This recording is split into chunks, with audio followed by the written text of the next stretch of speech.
My name is Anthony CARLIN. We have no viable exit program at Coalinga State Hospital. Imagine this. Imagine going to a college, university, or trade school and informing the administration that you would like to get a degree in something. For the sake of understanding, let us say that you wanted a degree in electronics. That facility would provide you a syllabus of exactly what you need to do to obtain that degree of accomplishment. The degree would state up front that it can be accomplished in 2 years, 4 years, or whenever. The time frame for achieving that degree would be based on the time it takes the average person to accomplish it.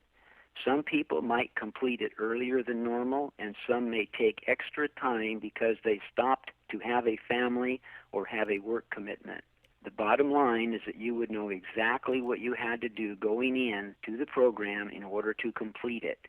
You could see your exit plan and work towards it. Coalinga State Hospital offers no exit program whatsoever.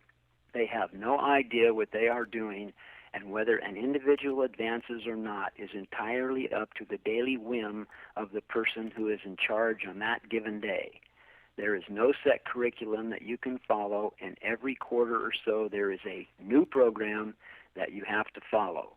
There is no cohesiveness and no plan that has been designed for anyone to complete.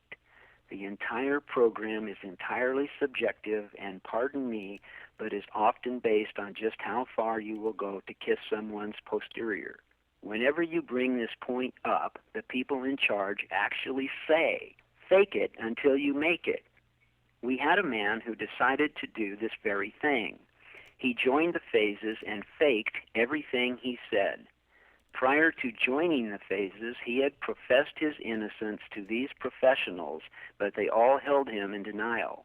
So he joined the phases and began to fake it, as he saw this as his only hope. They determined he was making wonderful progress. While he was in phases and faking it, his prior victims came forward and admitted that the behaviors had never taken place in the first place, and that they had been coerced to invent their stories by a district attorney hungry to prosecute. Like this doesn't happen. He was released from custody because of what the professed victims now testified to, and would you believe his professors asked him at that point, "Why didn't you tell us you were telling the truth?" I can lead you to another man who had a 3-hour session with Dr. Arkowitz, psychologist, lead psychologist for the Liberty program. This man and Dr. Arkowitz sat for 3 hours, during which the man proved to Dr. Arkowitz that he did not qualify to be here. Dr. Arkowitz stated directly to him, "Even if everything you have said here today was the truth, I won't help you anyway.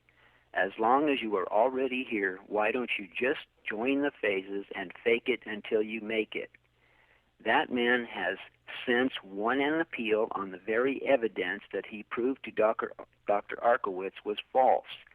However, despite the absolute fact that the Sixth Appellate Court determined that the information for commitment was likely false and should have never been allowed at trial, that man still sits here facing yet a third trial, having received a hung jury at one trial and a full reversal from the second trial. The state has spent in excess of $2.5 million trying to prosecute this one man who has never been charged with or found guilty of a sexually violent crime.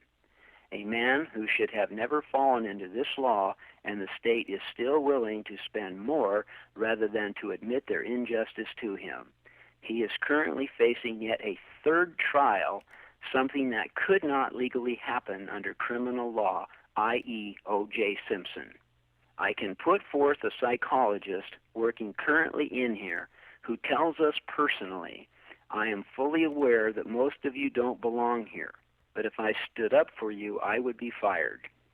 I swear under perjury of law that everything above is accurate and factual and has taken place and does take place here on a daily basis, and that I can testify as to who these persons are." Please do not miss the message. The message is that this facility, this program, offers no exit plan. no syllabus which you can complete, and is entirely subjective to the personal whims of the instructors, who more often than not have a degree in art. There seems to be no qualification to work here as a therapist. Would you attend a college or trade program that offers no completion plan and no certificate of completion? I mean no harm to a paramedic, but would you seek an electronics degree in hydroelectric power plant construction from a paramedic? Each is a well-trained professional, but not in the other one's field.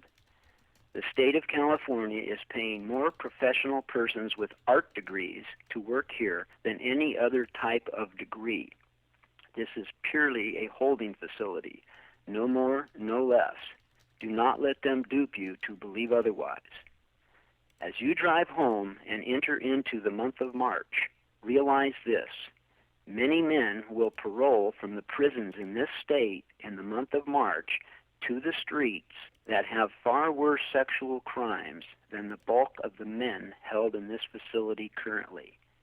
We fell into this facility when the beds were open, and the only time a new person comes in here is when a compassionate jury lets one out, or when one of us dies and is incarcerated in their fiery furnace. We have not committed a crime to be here. We have been offered no exit program. They want us to die here, and we are not the worst of the worst. The bulk of us are simply the ones that were available when this law took effect some 10+ years ago. Where is a viable exit program?